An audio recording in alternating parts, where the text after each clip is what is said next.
Olá, pessoal. Eu sou a professora Ivana da Cruz e nós vamos hoje para a nossa segunda aula de farmacogenética e farmacogenômica. Hoje, especialmente, nós estaremos falando sobre farmacogenética, que é o estudo de como as variações genéticas que cada indivíduo possui acabam afetando a resposta aos medicamentos.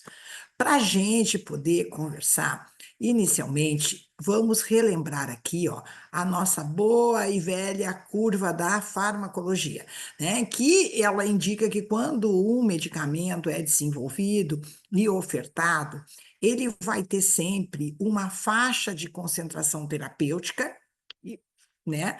A pessoa, o indivíduo ingere e se espera então um resultado, e a partir daí, se essa concentração for abaixo dessa faixa terapêutica, imagina-se que para a maior parte das pessoas o medicamento não vai fazer efeito, e se for acima, pode aumentar muitos efeitos adversos e também tóxicos do nosso medicamento. Bem, isto é para a maioria das pessoas. Entretanto, podem existir um grupo menor de pessoas que vão ter uma faixa terapêutica diferenciada. Ou essa faixa terapêutica não vai, simplesmente não vai fazer efeito, porque ele precisaria talvez uma concentração maior, ou a faixa terapêutica é mais curta, e isso faz com que esses indivíduos apresentem maior quantidade de efeitos adversos, mesmo que estejam tomando dentro das concentrações indicadas, certo? Essas duas condições são fortemente influenciadas por variações genéticas individuais, que é o tema que nós vamos estudar nessa aula. Bom, então, o que que nós podemos comentar a esse respeito? Que as variações genéticas, elas podem afetar tanto parâmetros farmacocinéticos, que é o que o organismo faz com esse fármaco, como é que ele absorve, como é que ele é transportado, como é que ele é metabolizado, como é que ele é excretado, e também o que a parte farmacodinâmica desse medicamento, ou seja, como é que ele atua, se ele realmente vai ter efeito terapêutico ou não. Então, a farmacogenética, ela diz respeito a variações individuais no metabolismo, no transporte, no modo de ação e toxicidade, que podem, então, afetar a eficácia e a segurança dos nossos medicamentos. Relembrando isso, nós vamos agora, então, passar a nos perguntar como é que a gente pode reconhecer a influência genética sobre a eficácia e segurança de um fármaco? Para a gente responder isso, nós temos que perceber que dentro do que foi já desenvolvido nessa área da farmacogenética, nós conhecemos, já reconhecemos, já podemos reconhecer, três grandes grupos de indivíduos na população. Os indivíduos que metabolizam de modo intermediário esse medicamento, que isso significa que são a grande maior parte da população e o efeito é o esperado. Eu posso também ter aqueles indivíduos que têm uma metabolização mais rápida, e isso faz com que esse medicamento não tenha efeito, que nem nós estamos vendo nesse gráfico aqui. E também tem aqueles que têm um metabolismo muito lento, o que pode, então, induzir a reações adversas e maior toxicidade, tá? O mais importante é entender que esses três grupos, eles, para um determinado medicamento, eles podem estar existindo pela presença de variações nos seus genes. Que variações são essas? Vale lembrar, um gene tem os seus alelos, que tu recebe um alelo do pai e um da mãe, então pode ter variação nessa frequência, está associado a um alelo, ou também quando a gente recebe um alelo do pai e um da mãe, a gente tem o nosso genótipo, né? Então, a frequência alélica ou genotípica de um determinado gene pode estar mais associada a esses grupos aqui, ou de metabolizadores rápidos ou de metabolizadores lentos. Relevância. Na hora que a gente faz esses estudos e consegue determinar e identificar genes ou gene, ou mais que um gene mais do que um gene, que afetam o metabolismo de um determinado medicamento, eu posso, em princípio, ajustar a dose ou mesmo escolher outro medicamento que faça um melhor efeito para esse indivíduo. Ou seja, eu consigo personalizar a prescrição farmacológica, farmacêutica. Bem, para a gente entender, então, como é que isso acontece, por que que as variações genéticas acontecem, a gente vai ter que dar aí um passo para trás e revisar, atualizar ou conhecer um pouco mais sobre a área que estuda esse efeito da nossa genética na resposta a medicamentos e também a alimentos e outros, tá? Para isso, então, a gente vai ter que rever um pouco sobre os pressupostos teóricos da teoria sintética da evolução. É isso mesmo. Vamos lá, então. Então, para a gente conhecer um pouco mais sobre isso, é importante resgatarmos algumas questões históricas. Quando Darwin ele propõe a teoria da seleção das espécies, que é bem conhecida, quase que paralelamente, com alguns pares de anos diferenciados, o Mendel estava descrevendo pela primeira vez as leis da hereditariedade. Quem é que não lembra de ter estudado as famosas ervilhas de Mendel, né? Para saber lá a lei da hereditariedade, como é que nossos genes influenciavam e eram repassados de geração para geração. Entretanto, lá no início do século, começou uma briga sem fim.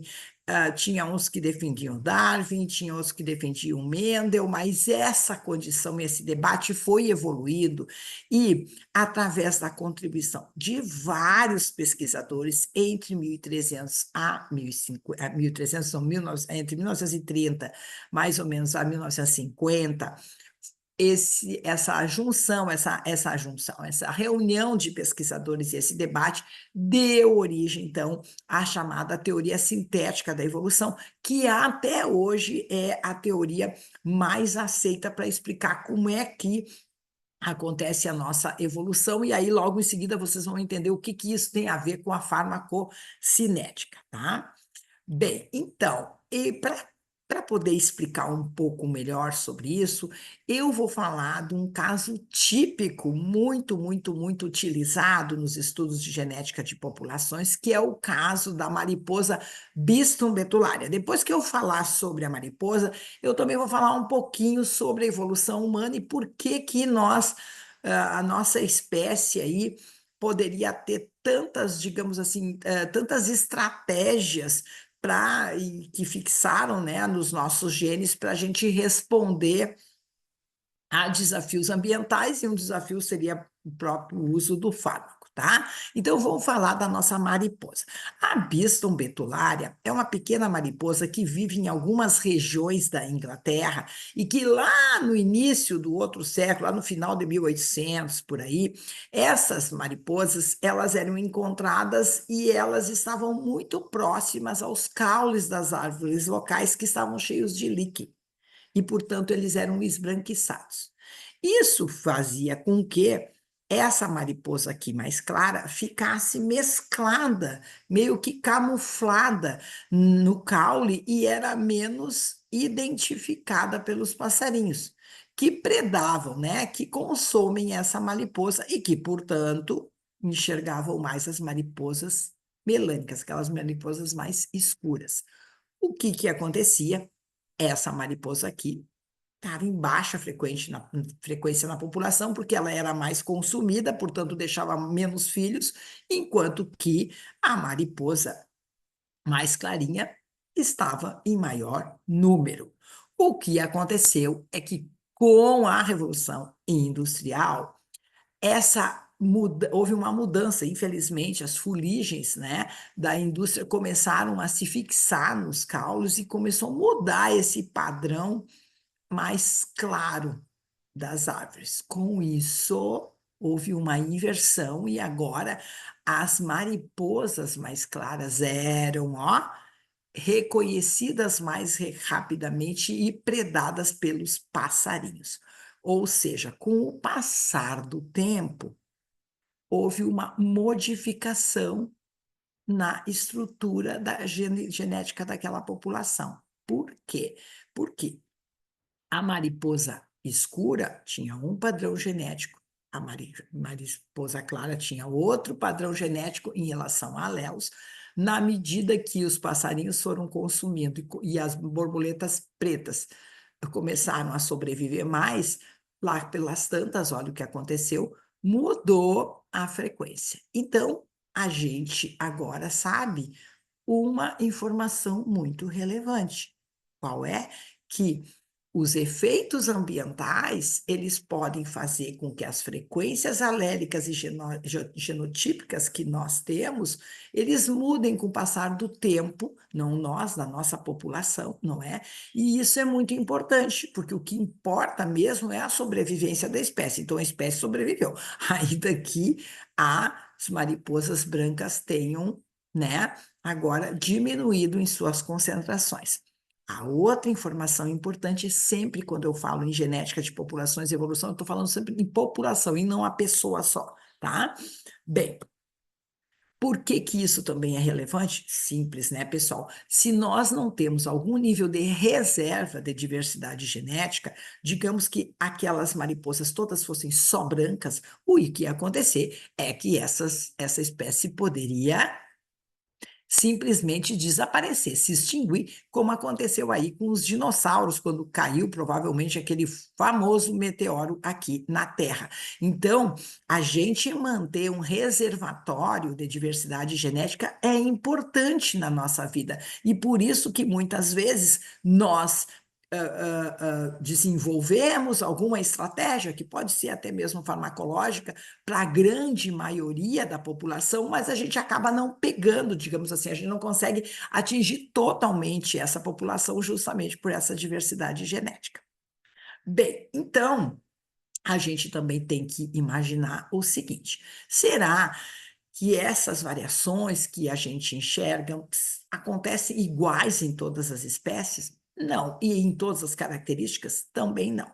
Então, o que ocorre na nossa vida é que a evolução, ela pode ter mudanças graduais e abruptas, e isso vai depender do ambiente que a espécie vive. Então, por exemplo, espécies que vivem em ambientes muito estáveis, elas tendem a desenvolver e fixar mais características morfológicas ao longo da geração. Então, um exemplo, e aí é a característica, não é só a espécie, né? Então, vamos dar esse exemplo aqui da história do pescoço da girafa, né?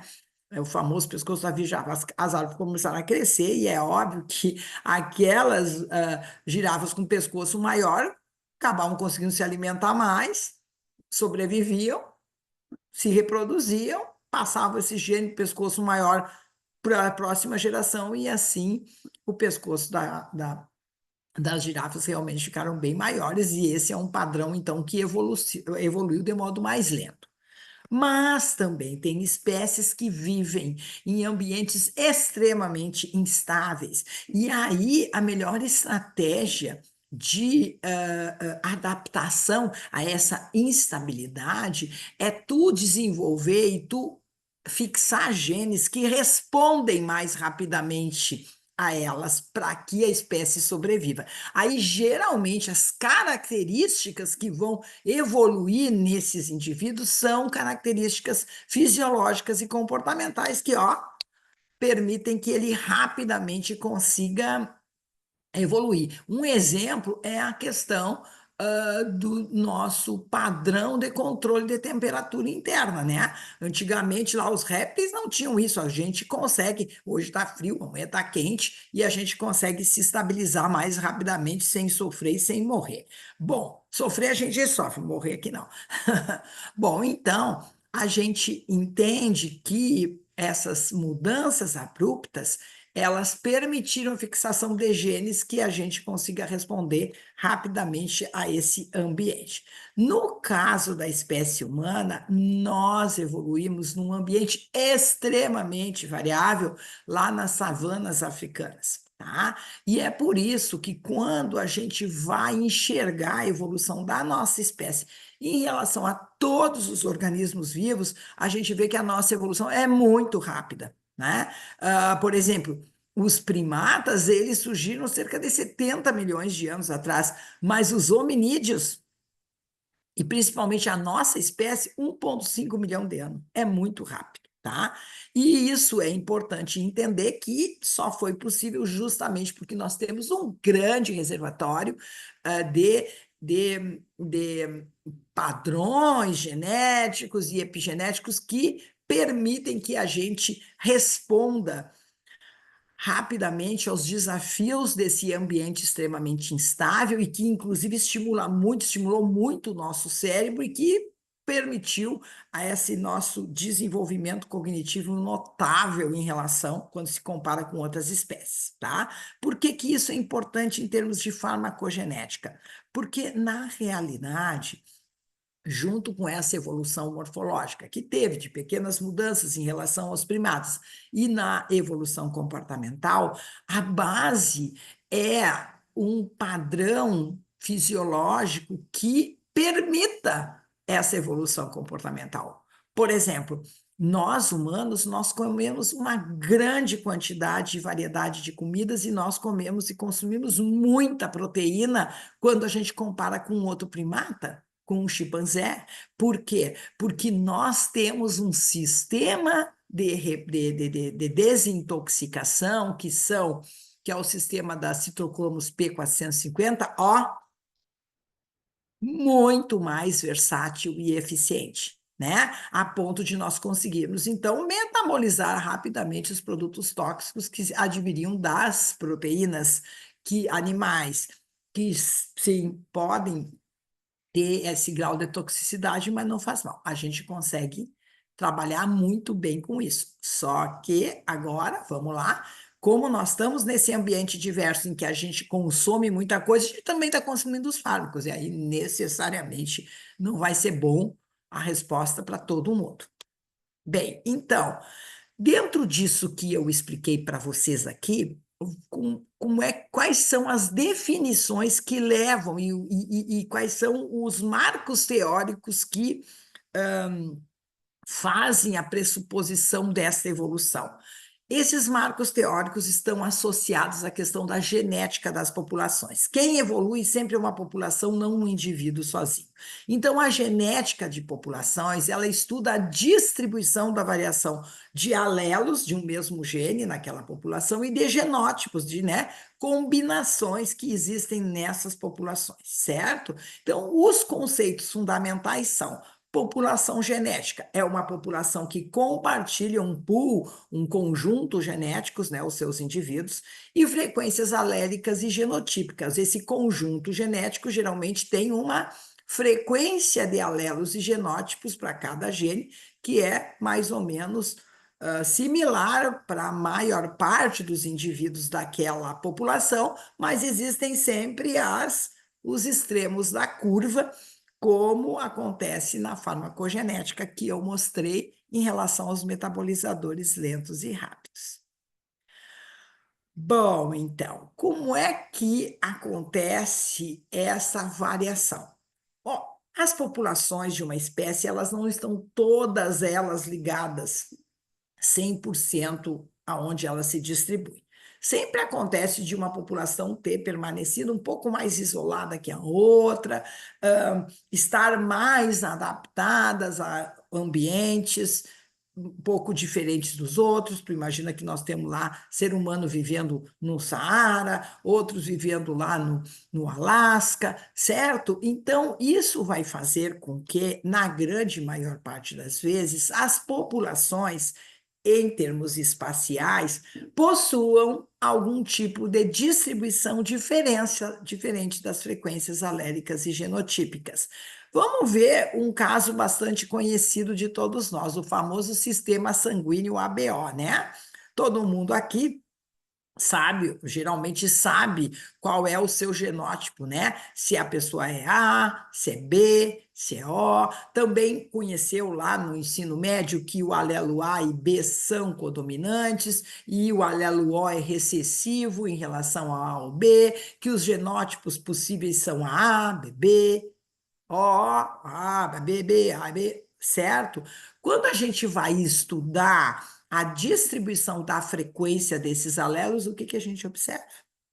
A gente observa que existe variações nessa distribuição ao longo do mundo. Se a gente pegar esse caso clássico aqui, ó, do Chile, olhem só, o alelo A no Chile, ele está presente, a frequência dele é em torno de 30 a 40%. Agora, quando eu pego o alelo B, ó, o alelo B, essa frequência é de 5 a 10. Agora, quando eu pego o alelo O, 60% da população ele está presente. Tá? Então, muda, né, de um lugar para outro, certo? Então, agora, olhem só, por que que isso é importante? Porque quando eu vou estudar farmacogenética, eu posso imaginar que eu tenho três populações. A população dos indivíduos metabolizadores intermediários, que é uma população maior, né, que seria aqui que nem os 60%, tá bom. A população dos indivíduos com metabolismo lento, metabolizadores lento, que já é um número menor, e os indivíduos com o metabolismo rápido.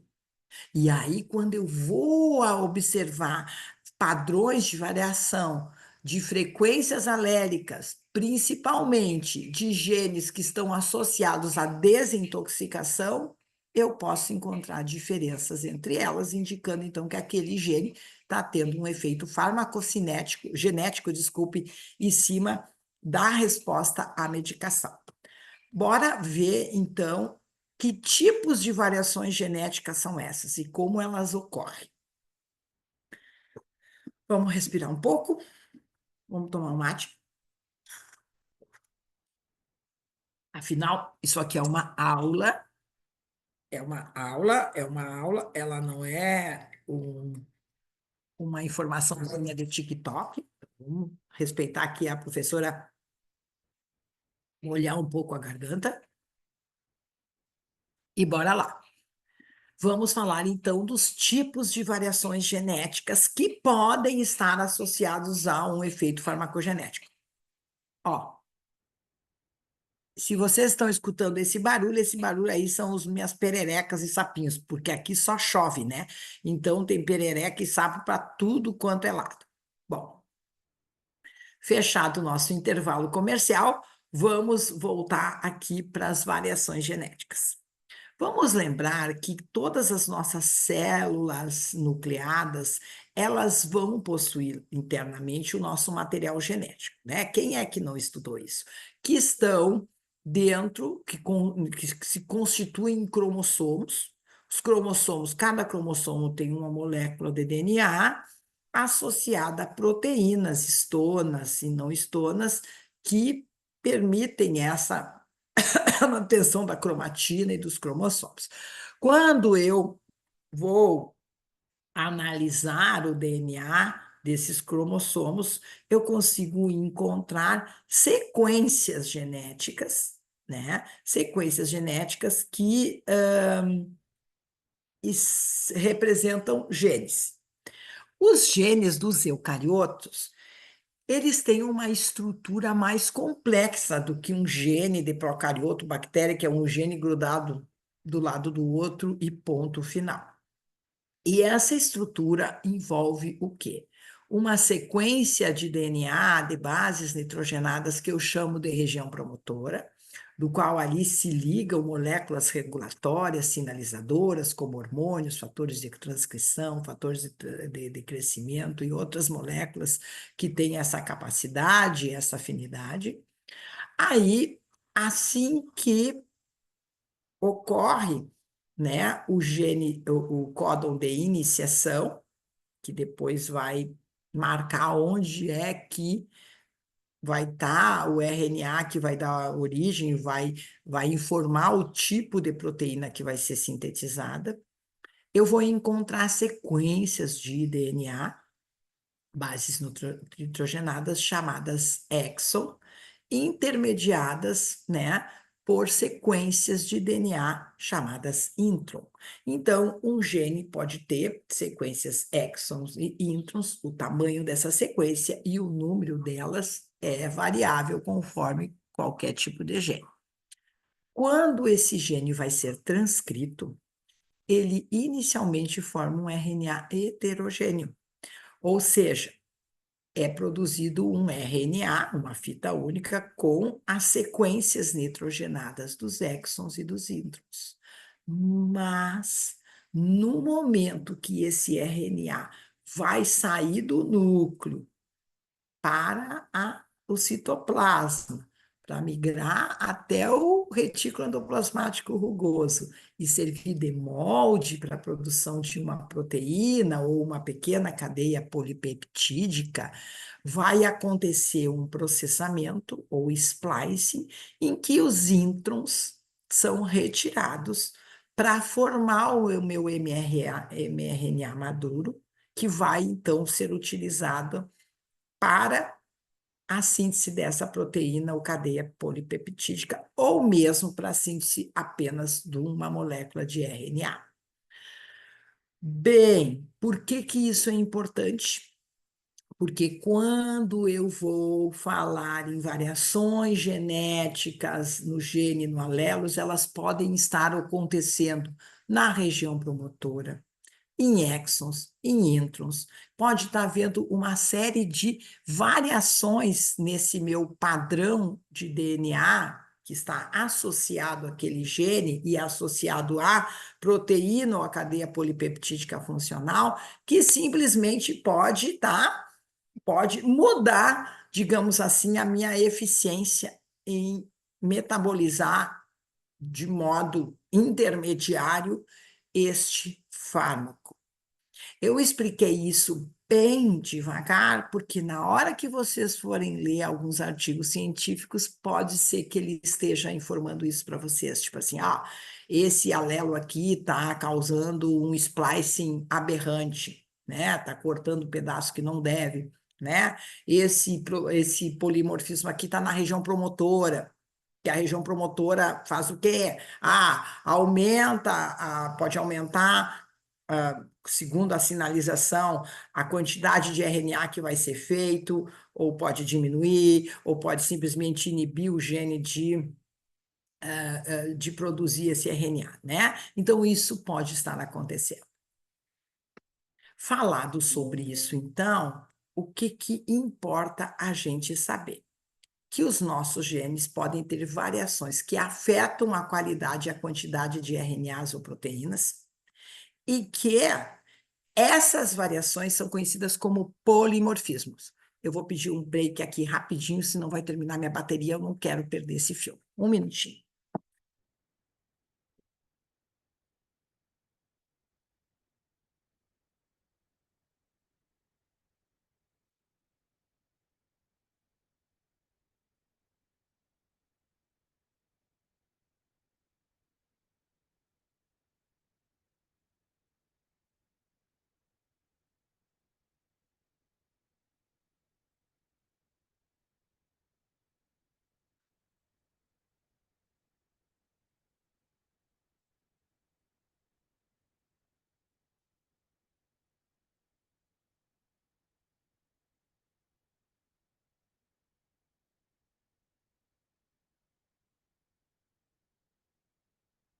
Pronto, voltei. Mais um mate. Respira, pausa o vídeo, passa mais rapidamente por essa parte e voltamos à nossa aula, tá?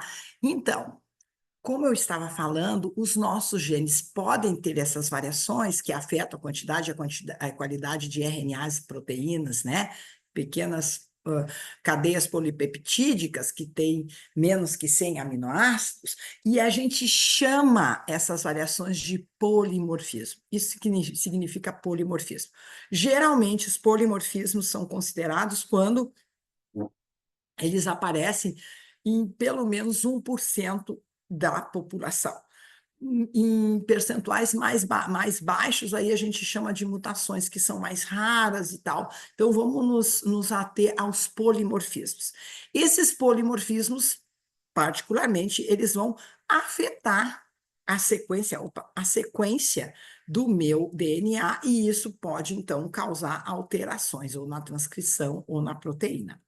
Mas como é que essas alterações podem acontecer?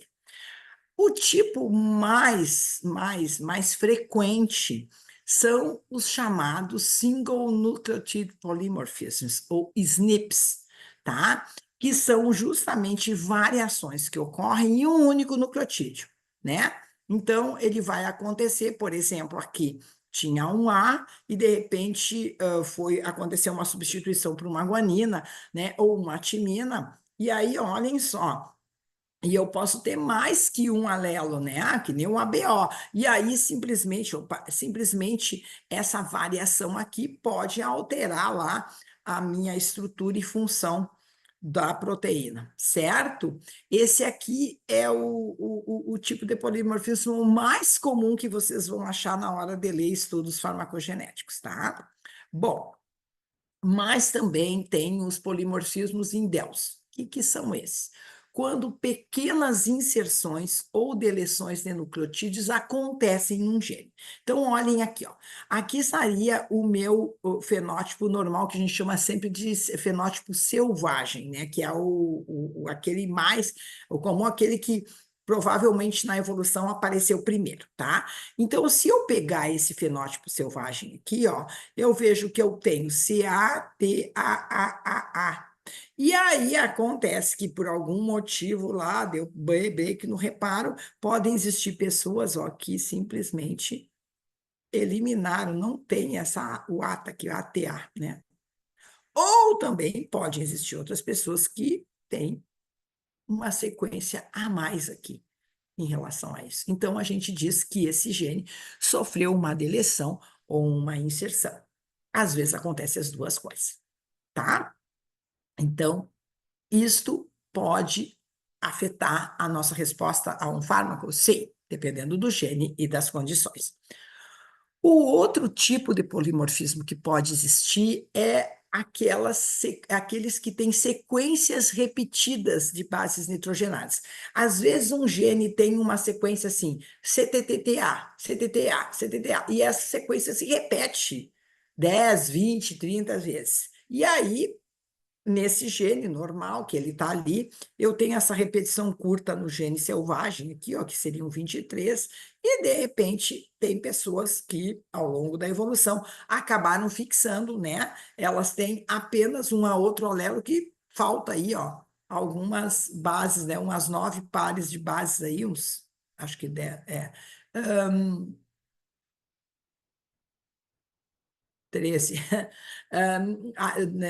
de sequências repetidas, tá? Então, isso também vocês vão acabar topando aí, quem começar a ler e se interessar por algum tipo de efeito farmacogenético específico.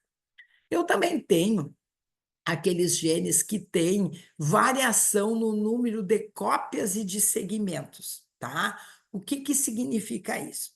Em- Se eu tenho aqui, ó, um gene de referência, que é o meu gene, o AINO, né, o selvagem, em que eu tenho um conjunto, uma sequência de DNA, que eu chamo aqui de A, seguida pela B, C, D, E, F, tá? Então, eles repartiram. Aí, quando eu vou ver, esses indivíduos podem ter uma deleção. Então, eles ficaram com a sequência A, B, C, E, F, não tem o D.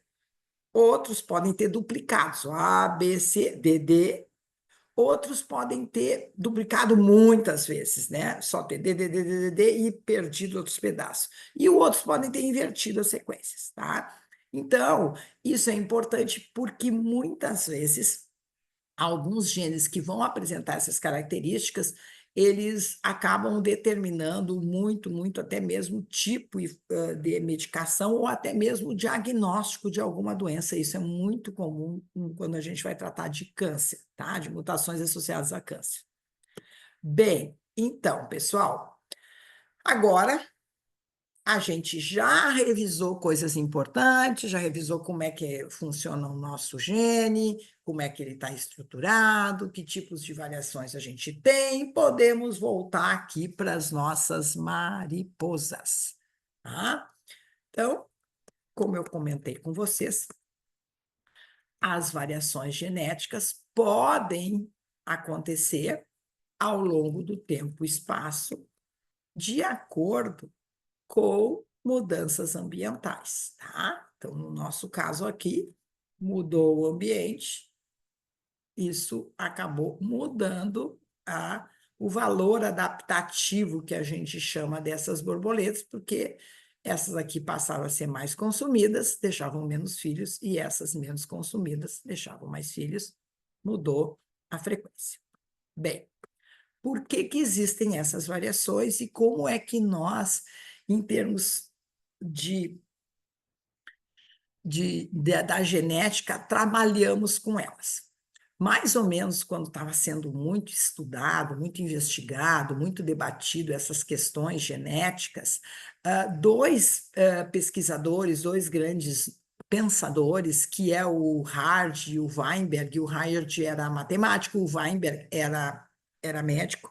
Só para comentar para vocês que, enquanto que ele ajudou a desenvolver essa referência de toda a genética e evolução, ele atendia principalmente fazendo partos, então ele fez mais de 3.500 partos no meio do caminho, né? Eles chegaram, então, o rádio Weinberg, lá no início do outro século, a mais ou menos simultaneamente as mesmas conclusões relacionadas com o que é considerado hoje o fundamento da genética das populações. Que fundamento é esse? E por que que isso é importante para a farmacogenética? Tá, então, vamos ver. Tá? A premissa básica é o seguinte: para ter acontecido essa mudança, tem que existirem fatores evolutivos, ou seja, fatores que incidem em cima dessa população e que fazem ela mudar para a espécie sobreviver. Esses fatores, na realidade, nada mais são daqueles que têm, então, a condição de alterar as frequências alélicas e genotípicas dessa população para deixar ela adaptada e para essa espécie não se extinguir. Quem são, então, esses fatores evolutivos? Existem 4 grandes fatores evolutivos. O primeiro deles é a mutação. Então, apesar de nós termos toda uma maquinaria de reparo para evitar danos do DNA, ao longo do tempo podem acontecer mutações, e essas mutações podem acontecer, né, e serem fixadas nas células germinativas e serem passadas de geração em geração. Então, a mutação é a base da nossa diversidade genética. Então, por exemplo, se eu pegar aqui a minha Biston betulária, a Biston betulária, que tem um genótipo recessivo, por incrível que pareça, é a que tem as asas clarinhas. Então, as asas clarinhas precisam ter 2 alelos azinho, azinho, para a cor das asas, para elas serem claras. Enquanto que a, a, o genótipo, o fenótipo escuro, ele é dominante, então o indivíduo pode ser azão azinho ou azão azão, né? Então, a diversidade genética aqui, 2 alelos diferentes para dar a cor aqui na minha Biston betulária. O segundo grande fator, com certeza, esse o altamente relevante, é a famosa seleção natural, né? Antes, eu tinha indivíduos predominantemente azinho, azinho, porque estavam super adaptados às árvores com líquido. Mudou o ambiente, ficou escuro, mudou completamente agora, né, a vantagem seletiva desse genótipo e desse fenótipo em relação a esse aqui. E aí, com o tempo, subiu aí rapidamente a frequência das mariposas escuras. Então, seleção natural. A seleção natural também, como eu disse, ela não vai influenciar só no indivíduo. E no modelo clássico, a gente diz que uma espécie ou uma população, um genótipo está melhor adaptado, tem maior valor adaptativo, quanto mais ele deixar de prole pela frente. Isso aí era o modelo clássico. Tem várias outras interpretações agora, mas nós não vamos entrar, não é o nosso objetivo aqui. O terceiro fator é a migração. Como eu mostrei para vocês, tem várias populações, na medida que acontecem as migrações, tendem a acontecer o quê? Cruzamentos, né? Casamentos entre populações de diferentes locais, e com isso é óbvio que, com o passar do tempo, eu mudo a frequência alérica e genotípica daquelas populações.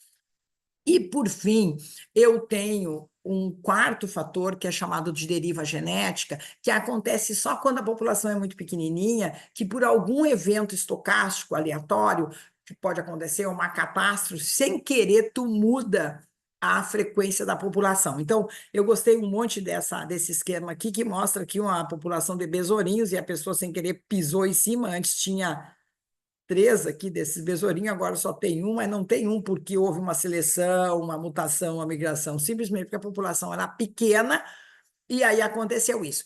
A gente chama muitas vezes isso também de fenômeno ilha. Então, por exemplo, em algumas ilhas do Pacífico, tem gente que tem uma quantidade enorme de olho claro, um olho azul, e é estranho, porque não seria comum, então a gente diz que isso aí provavelmente foi algum efeito de deriva genética, tá? Bom, agora que eu conheço esses 4 fatores, eu consigo mostrar para vocês o pressuposto do equilíbrio de Hardy-Weinberg. O que que ele diz? Ele diz assim: em uma população muito grande, panmítica, grande, de cruzamentos ao acaso, quer dizer, que não está havendo endocruzamento, primo com primo, assim, tá? As frequências aléricas e genotípicas vão permanecer similares, iguais, de geração em geração. A não ser que algum fator evolutivo, mutação, seleção natural, migração, deriva genética, atue sobre elas, né? E aí mude essas frequências. Dentro da genética de populações, e eu juro por vocês que eu só vou mostrar para vocês, a gente não vai estar trabalhando isso na nossa disciplina, esse pressuposto se traduz na expressão matemática do equilíbrio de Hardy-Weinberg, que considera o seguinte: as frequências da população sempre vão ser um somatório, não é, da frequência dos alelos. E aí o Hardy-Weinberg usaram, como num genótipo que tenha 2 alelos, a letra P e Q. Num genótipo que tem 3 alelos, eles usaram a letra P, Q e R, e assim sucessivamente. Por que? Não sei. Aceitem. Aceitem, vamos aceitar, certo? O mais importante aqui, então, é mostrar que a frequência alélica da população é o somatório de todos os alelos que tem, dependendo da pessoa. P, por exemplo, que seria, no nosso exemplo da Biston bertullária, o azão, e o Qzinho, que seria o azinho, tá? Então, P mais Q é igual a 1. E a frequência genotípica, pessoal, é essa fórmula aqui, ó. P ao quadrado mais 2PQ mais Q ao quadrado.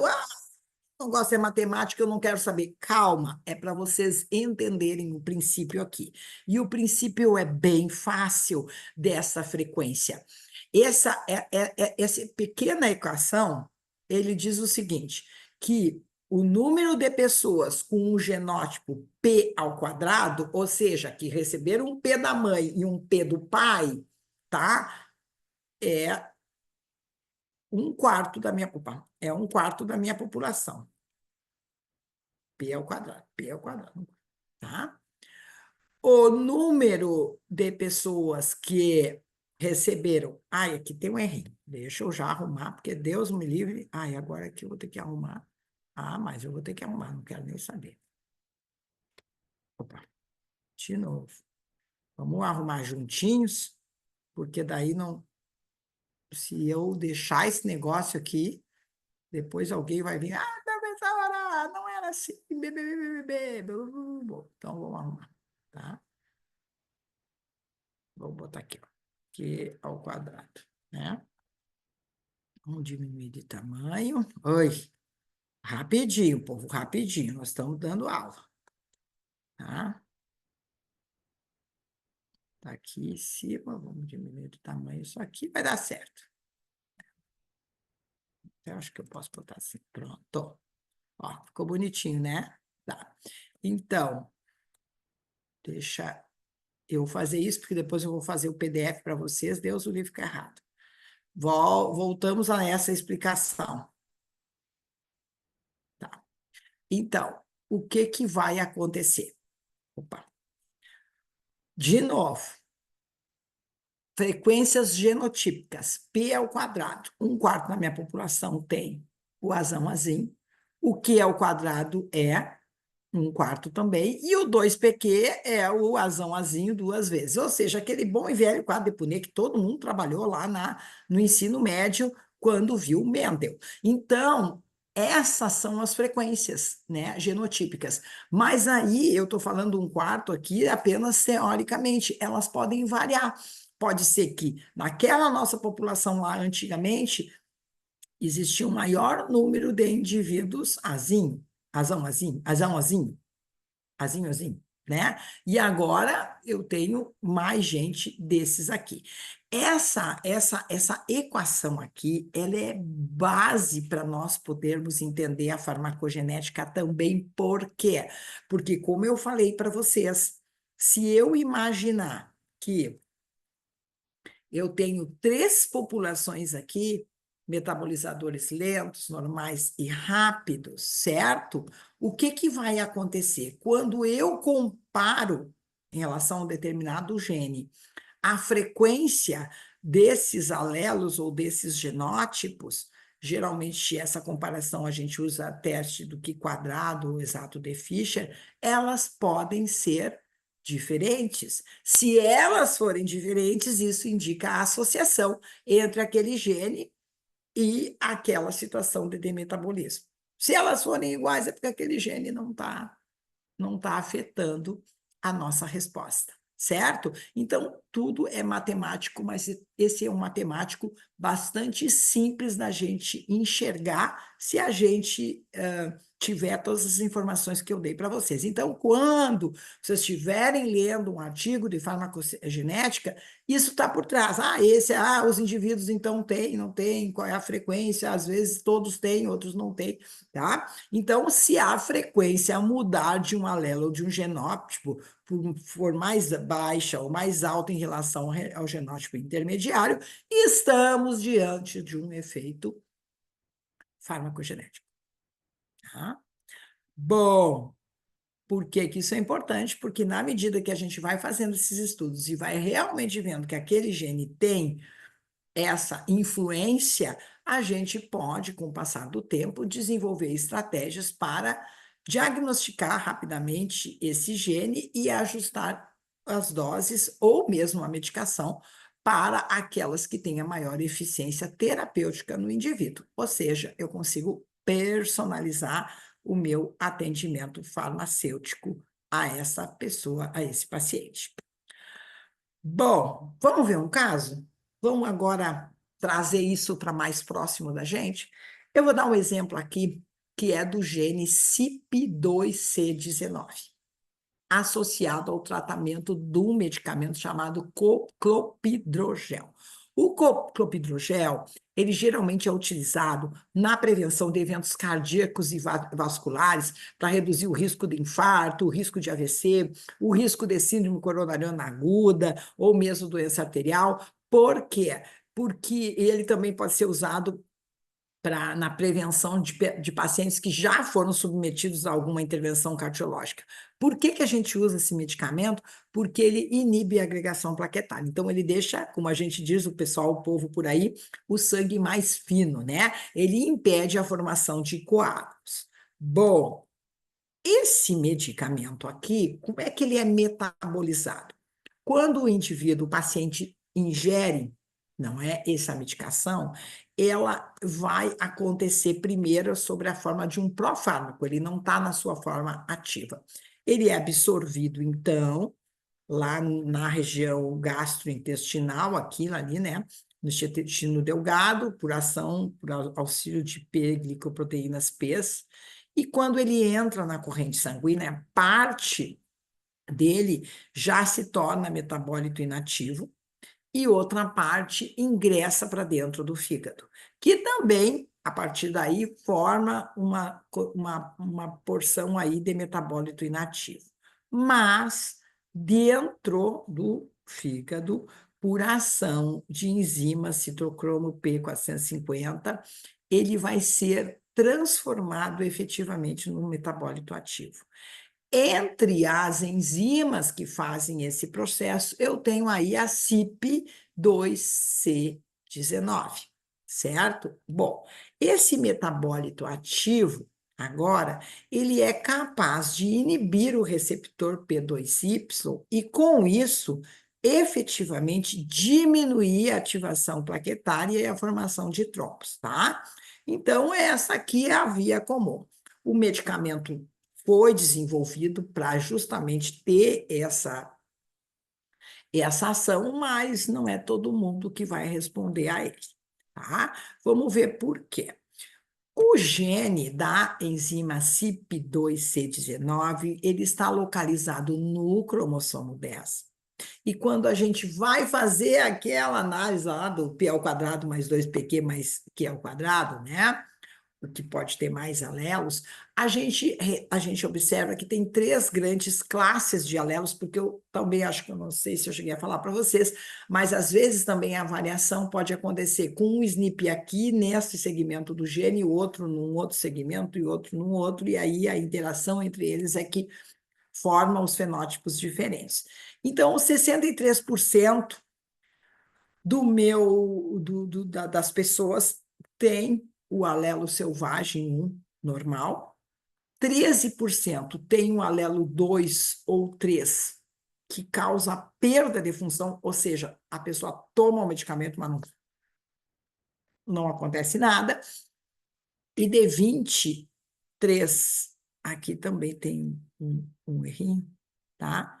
E mais ou menos cerca de 23% da população, em média, ele vai ter ganho de função. Então, eu tomo uma dose, causa um super efeito antiplaquetário, tá? O grande problema, vamos nos centrar agora nesse caso aqui, que a perda de função, como eu falei para vocês, que acontece tanto se o indivíduo tem o genótipo 2 quanto o 3, faz com que o remédio não tenha efeito terapêutico. Isso significa que o médico e o paciente estão achando que a pessoa vai estar protegida contra aquelas doenças todas cardiovasculares e ela não vai estar, porque não vai estar acontecendo efetivamente a inibição antiplaquetária. Então, vejamos aqui. Como eu falei para vocês, né? Agora, vou falar de novo, tem genes que podem ter sequências de DNA com várias mutações. Esse é o caso do CYP2C19, tá? Em que eu tenho aqui, ó, nessa mutação localizada nos pares no códon 636, de uma guanina para uma adenina, né? O 2 também aqui, ó, próximo de uma guanina, agora também para uma adenina. O mais importante é que se o indivíduo tiver essa mutação aqui nesse gene, tá? A mutação nesse segmento, o que vai acontecer é que na hora da síntese dessa enzima, houve uma alteração e o códon determinação da proteína, ele está localizado agora numa sequência antes do que devia. Então, a proteína ela é formada só pela metade lá, só um pedaço. A gente diz que tem uma parada prematura, e aí é óbvio que a enzima não vai ser funcional depois, tá? E se o indivíduo tiver esse alelo aqui, que é o alelo 2, ele pode criar um splicing aberrante. Lembra que eu falei para vocês que na hora de cortar lá, para transformar o mRNA maduro, aconteceu um problema que também a enzima não vai ser funcional, tá? Qual é o resultado disso efetivo? Essas pessoas não vão ter efeito terapêutico. Como é que a frequência desses alelos está distribuída segundo os estudos feitos? Se a gente considerar aqui, eu vou considerar só como exemplo a influência do alelo 3, tá? Na resposta terapêutica ao clopidogrel. Ela está muito, muito presente em indonésios, tá? E a segunda maior frequência também é lá na Nova Guiné. Aqui no Brasil, já vocês vão perguntar, praticamente a gente não tem esse polimorfismo aí, ou seja, né, abaixo de 100% da população, de 100, a cada 100, é menos que 100 pessoas que têm esse alelo, então ele não é tão preocupante para nós. E aqui também eu coloco uma situação relevante para vocês, porque necessariamente na farmacogenética, aquilo que é super importante para uma população não vai ser para outra, porque se a outra não tiver aquele genótipo, alelo, em grande número, acaba que isso não tem tanto impacto clínico e epidemiológico, tá? Isso também que torna bastante complexo e difícil a gente estabelecer na farmacogenética, digamos assim, orientações universais relacionadas com a questão dos genes, tá? Bem, agora, então, que eu expliquei e mostrei para vocês esse exemplo, vamos para outra questão, que é o seguinte: como é que a gente consegue identificar essas variações genéticas, né? Da onde que saiu esse negócio que esse gene, esse CIP aí, não sei das quantas, estaria influenciado? Antigamente, há uns 20 anos atrás, eu tinha que imaginar o que aquele gene fazia, ver se tinha uma variação genética, fazia algum estudo de no mínimo umas 1.000 pessoas. Eu já fiz muitos desses estudos no início lá da minha carreira de doutorado, de associação, de polimorfismo com doença e tal, e era uma trabalheira do cão. Mas hoje, com o avanço das tecnologias, eu consigo fazer estudos de associação genômica ampla, que a gente chama de GWAS, ou GWAS, tá? Em que tu não usa essa estratégia, essa abordagem diretamente para fazer o diagnóstico farmacogenômico, mas sim para descobrir que genes e variantes genéticas tu poderia estar associado a efeitos adversos, à eficácia ou à metabolização, tá? Então, isso aí vai acontecer. Então, por exemplo, assim, eu acho que os metabolizadores não estão fazendo. Bom, eu vou estudar um monte de gene, de repente eu encontro que aquele que tem maior associação lá é o CIP que a gente viu, tá? Então, é assim que a gente faz esse tipo de estudo. Bom, tá? Então, como é que funciona? A gente coleta esses dados, a gente faz a genotipagem de centenas e milhares de variantes genéticas, depois, com análises estatísticas de alta tecnologia, usando a bioinformática, eu consigo começar a identificar aqueles genes que possivelmente estariam associados, ou em maior frequência, os genes e os alelos associados lá aos metabolizadores lentos ou rápidos, se fosse o caso, tá? Bom, agora então nós vamos para a última etapa dessa aula, que é como é que a gente pode fazer diagnóstico farmacogenético, né? Geralmente, depois que eu descobri aquele amplo lá, eu volto a fazer diagnósticos com PCR, geralmente em real-time PCR, né? Ou microarrays, em que eu consigo, coleto o sangue lá do meu paciente, extraio o DNA e rapidamente vejo se ele tem ou não esta variação. Depois vocês podem ler aí direitinho como é que faz ou não, ver filminho no YouTube, quem está mais interessado, tá? Então, eu consigo identificar variantes de genes, ó, que nem o meu CYP2C19 aqui, tá? Que influenciam na metabolização de muitos medicamentos, não é só daquele ali que a gente viu. Eu nunca consigo falar direito, tá? Bom, eu também tenho uma outra técnica chamada sequenciamento de nova geração, que aí eu sequencio um percentual, não é, do meu gene para poder identificar essa variação, tá?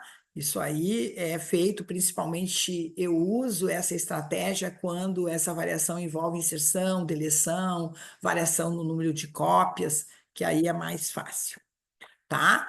Eu tenho uma técnica que é mais antiga, que eu usava enzimas de restrição que cortavam só em regiões específicas, se essas regiões não estavam, então eu teria aí um polimorfismo, mas ela não é mais tanto usada. Essa tecnologia aqui, ela está um tantinho quanto ultrapassada, mas para algum tipo de, de polimorfismo genético ainda pode ser utilizada, tá? Bem, eu também tenho uma outra tecnologia, essa sim ainda é utilizada, que se chama hibridização in situ fluorescente. Como é que ela é feita? Para fazer ela é super, digamos assim, complexa de ser feita. Eu tenho que pegar agora o sangue dos pacientes, pegar os PBMCs, que são as células mononucleares, colocar elas em cultura durante 72 horas, porque daí elas aumentam de tamanho, e aí eu coloco um bloqueador do ciclo mitótico, pode ser tipo assim uma colchicina, e aí eu consigo agora soltar os cromossomos e enxergar então esses cromossomos, e esses cromossomos, então eu estou fazendo aí o que a gente chama de uma cariotipagem, e aí eu desenvolvi e eu produzi uma pequena sequência, aquela sequência de DNA que estaria alterada, e eu liguei ela a um marcador fluorescente, que quando essa sequência se ligar nas regiões do cromossomo que elas estão presentes, e se elas estão alteradas, elas vão emitir uma cor, uma fluorescência diferente, tá? E assim eu consigo reconhecer diretamente se aquele indivíduo tem ou não essa alteração. Aí vocês podem estar se perguntando, por que eu vou ter todo esse trabalho aí se eu posso fazer um PCR? Bem, o nosso drama todo é que quando a gente vai fazer análises genéticas de pacientes com determinados tipos de câncer, o FISH é o melhor caminho ainda, tá? Vamos dar um exemplo. Por exemplo, o gene HER2, ele está associado, ele está mutado em um percentual de mulheres com câncer de mama, pode ter outros cânceres, tá? Mas nem todas as células podem estar mutadas ali, aí que tá. Então, como é que eu vou enxergar? Eu vou fazer esse processo que eu falei para vocês, e na hora em que eu for observar essas células, aquelas células que tiverem uma fluorescência verde e muito pouca fluorescência rosa, que são, né, descartáveis aí, eu digo que esse indivíduo aqui não tem o gene HER2 positivo. Em compensação, aqueles indivíduos em que tem essa sequência, que houve essa ligação dessa sonda, que houve a emissão agora de uma fluorescência rosa, olha como é que ficam as células. Eu consigo, então, diagnosticar que esse indivíduo tem, então, o gene HER2 alterado. Por que que isso é importante, pessoal? Porque simplesmente aqueles pacientes que têm essa mutação do gene HER2 não respondem bem às quimioterapias tradicionais. Antigamente, enquanto que nós não tínhamos desenvolvido essa tecnologia, quando a mulher, por exemplo, era diagnosticada com HER2, a expectativa de vida dela era de 2 anos. Era muito baixa, porque eu não tinha como fazer para controlar essas células se tornavam extremamente agressivas. Quando essa tecnologia foi desenvolvida, também foi desenvolvido uma estratégia terapêutica chamada imunoterapia, em que esse medicamento consegue reconhecer essas células e destruir essas células especificamente, tá? Esse é o caso do trastuzumab, entre outros, que é o famoso Herceptin. Hoje, as mulheres com esse gene vivem muito porque elas ficam o tempo todo, né? Usando esse imunoterápico. Exemplo clássico aí do que, pessoal? De farmacogenética aplicada ao câncer. Tá? Bem, eu também posso fazer diagnóstico genético analisando variação no número de cópias, que geralmente eu vou usar com qPCR ou outros tipos de técnica que permitem a detecção de múltiplas cópias em uma única reação. E também eu tenho aqui, já estou terminando a aula, uma tecnologia bem interessante que chama de tecnologia de genotipagem ponto de atendimento. O que que é isso? Hoje em dia, nós já estamos desenvolvendo tecnologias para poder apresentar e disponibilizar na população kits de diagnóstico genético, que a pessoa vai lá na farmácia, compra, que nem o Covid, sabe? E faz ali rapidinho, aplica e se descobre se ela tem ou não aquela variação genética. Justamente um kit que está sendo desenvolvido é o Idenal para CYP2C19. Então, lá no futuro, porque aqui no Brasil isso ainda não está, até porque a gente tem muito baixo, mas lá no Reino Unido o pessoal está trabalhando bastante com isso. Eles estão desenvolvendo, então, essa estratégia de auxiliar na prescrição do clopidogrel. Então, a pessoa pode ir na farmácia, comprar, olhar se ela não tem aqueles dois alelos, o 2 ou o 3, tá, tudo muito bem, eu vou prescrever o medicamento, né, de acordo com a faixa terapêutica. Se ela já tiver isso aí, já nem usa, vá buscar outro medicamento que não precise dessa enzima CYP2C19 para metabolizar o fármaco, porque não vai adiantar. Ok, pessoal?